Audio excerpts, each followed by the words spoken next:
और अब बात करते हैं आमाघाटा में फिर शुरू हो गया है कब्जा। सरकारी जमीन पर कब्जे का खेल एक बार फिर से शुरू हो गया है। खाता संख्या 28 पर शुरू हुआ खेल। अतिक्रमणकारियों ने फिर फैलाया अपना जाल। डीसी और एडीएम के बदलते ही भूमाफिया एक्टिव हो गए हैं। पाबंदी के बावजूद होने लगा है निर्माण। जिला प्रशासन के पहुंचने से पहले भागे मजदूर। सीओ और पुलिस ने किया एरिया का मुआयना और जल्द लागू होगी धारा 144। ये है धनबाद अंचल के आमाघाटा मौजा के खाता संख्या 28 की सरकारी जमीन, जहां आज से 4 माह पहले तत्कालीन डीसी उमाशंकर सिंह के निर्देश पर तत्कालीन ADM law and order Chandan Kumar की अगुवाई में सरकारी जमीन पर कब्जा करने वालों के खिलाफ सख्त कार्रवाई करते हुए कई निर्माण को ध्वस्त किया गया था और सरकारी जमीन को अवैध कब्जे से मुक्त कराया गया था। इस मामले को लेकर कई लोग हाईकोर्ट भी चले गए थे, जहां इस पर सुनवाई लंबित है और अब डीसी और एडीएम लॉ एंड ऑर्डर के बदलते ही कब्जाधारियों ने फिर से अपना धंधा शुरू कर दिया है। खाता संख्या 28 के एक प्लॉट पर बिल्डर पप्पू सिंह की ओर से पक्का निर्माण कर मार्केट बनाया जा रहा था, जिसे उस समय रोक दिया गया था, लेकिन एक बार फिर वहां निर्माण का काम आरंभ कर दिया गया है। मामले की सूचना पर धनबाद अंचलाधिकारी प्रशांत लायक सरायढेला थाना प्रभारी किशोर तिर्की पुलिस बल के साथ जांच के लिए आमाघाटा पहुंचे। इस दौरान उन्होंने बिल्डर पप्पू सिंह के मार्केट में प्लास्टर का काम होते पाया, लेकिन टीम की भनक मानो पहले ही वहां निर्माण कार्य में जुटे कामगार को मिल गई थी और वो वहां से भाग निकले। पूरे मार्केट के साथ साथ आसपास की सरकारी जमीन का टीम ने मुआयना किया और अब प्रशासन की ओर से यहां पर धारा 144 के तहत कार्रवाई करने की बात की जा रही है। आज काम प्रारंभ होने की सूचना थी, हम लोग मौके में तुरंत पहुंचे। इंस्पेक्टर साहब भी साथ में हैं। यहाँ पर कोई भी व्यक्ति अभी नहीं है, सारे भाग गए हैं यहाँ से।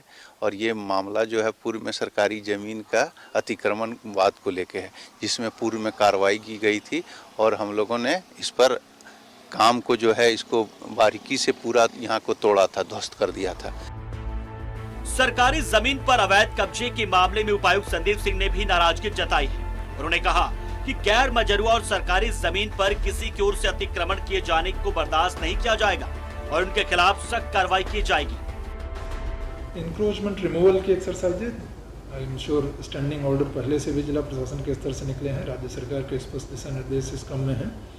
ये सभी अंचल अधिकारियों को लगातार जो समीक्षा बैठक जिला स्तर पर होती है, ये सुनिश्चित कराया जाएगा कि जीएम लैंड पर, फॉरेस्ट लैंड पर किसी भी तरह का इंक्रोचमेंट जो अवैध है वो किसी के द्वारा नहीं किया जाए। बहरहाल नौकरशाहों के बदलते ही अवैध कब्जेधारियों के इस प्रयास को प्रशासन की इस कार्रवाई से झटका लगा है, लेकिन अब देखने की बात ये होगी कि प्रशासन उच्च न्यायालय में कितनी मजबूती से अपना पक्ष रख सरकारी जमीन को मुक्त कराने में सफल हो पाता है। न्यूज़ 11 भारत के लिए धनबाद से सहयोगी बंटी के साथ अरुण बंडवाल की रिपोर्ट। इस खबर पर और ज्यादा जानकारी लेंगे। धनबाद से सहयोगी अरुण बंडवाल हमारे साथ बने हुए हैं। अरुण, एक बार फिर से ये कब्जा जो जिस तरीके से सरकारी जमीन पर निर्माण शुरू हुआ है, कहीं ना कहीं ये बेखौफ होते हुए नजर आ रहे हैं भूमाफिया।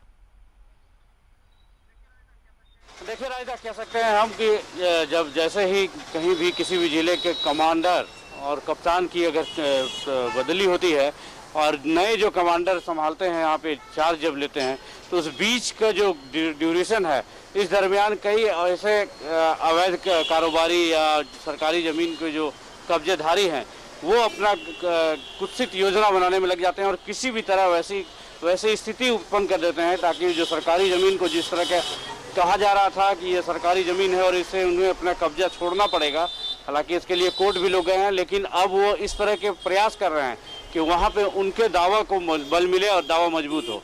कुछ ऐसा ही नज़ारा कल देखने को मिला था जब इस आमाघाटा के मौजा की ज़मीन जिसको तत्कालीन डीसी उमाशंकर सिंह और ADM law and order Chandan Kumar ने वहाँ पे जो अवैध निर्माण हो रहे थे, निर्माण किए जा रहे थे, उसको ध्वस्त किया था और वहाँ पर जो पक्के जो निर्माण थे वहाँ पे और आगे कंस्ट्रक्शन करने से रोक दिया था, जब तक इस पर कोई फाइनल रिजल्ट ना आ जाए। हालांकि जिस मार्केट को कल धनबाद के सीओ प्रशांत लायक और सरायढेला थाने की पुलिस ने जांच की, वहां पे पाया गया कि उसको भी तत्कालीन अधिकारियों ने वहां काम बंद करने का निर्देश दिया था।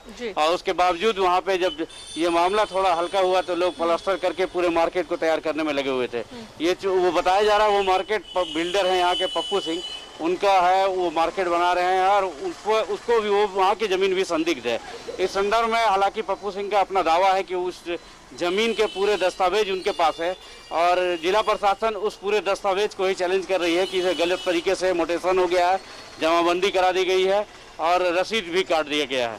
तो कह सकते हैं राजदा, ये जो सरकारी ज़मीन को लूटने का जो खेल है वो जैसे ही प्रशासनिक अमले में परिवर्तन हुई तो वैसे ही एक बार फिर से उगा रही थी और चुपके ही उसको लोग अंजाम तक पहुंचाने की कोशिश कर रहे थे। लेकिन जैसे ही प्रशासनिक अधिकारियों को इसकी सूचना मिली, कल वहां जाकर पहुंच के उनका काम को, न सिर्फ उनके काम को बंद कराया बल्कि जैसा कि कल कहा गया था कि 144 वहां पे लागू कराया जाएगा, आज उस संदर्भ में नोटिस भी धनबाद के अंचल अधिकारी द्वारा कर दिया गया है। तो कह सकते हैं प्रशासन भी पूरी तरह से चौकस है। इस संदर्भ में राजदा हम लोगों ने धनबाद के जो नए उपायुक्त संदीप सिंह, उनसे भी बात की थी, तो उनका भी स्पष्ट रूप से कहना था कि सरकारी जमीन पे किसी कीमत पे कब्जा नहीं होने दिया जाएगा और जो पूर्व के अधिकारियों ने जिस तरह की कार्रवाई की थी उसको बरकरार रखा जाएगा। तो कह सकते हैं हम, जो आमा घाटा का जिन एक बार फिर से उठने का, बोतल से निकलने का प्रयास कर रहा था, लेकिन प्रशासनिक अधिकारियों के प्रयास ने उसे फिर से वापस बोतल में बंद करने का फिलहाल तो काम किया है। हालांकि ये मामला कोर्ट में है और देखा जाएगा जो कोर्ट में क्या निर्देश इसको मिलता है। जी चलिए, बहुत बहुत शुक्रिया आपका अरुण, तमाम जानकारियों के लिए। तो प्रशासनिक अधिकारियों के हस्तक्षेप के बाद निर्माण कार्य तो फिलहाल रुक गया है। जो वहां पर लोग जुटे हुए थे वो भाग खड़े हुए। तो एक बार फिर से जमीन कब्जे का खेल शुरू हो गया है। सरकारी जमीन पर कब्जे का खेल एक बार फिर से शुरू हुआ है धनबाद में। खाता संख्या 28 पर शुरू हुआ ये खेल। अतिक्रमणकारियों ने फिर अपना जाल बिछा दिया है। बताया आपको कि डीसी और एजेएम के बदलते ही भूमाफिया भी एक्टिव हो गए हैं।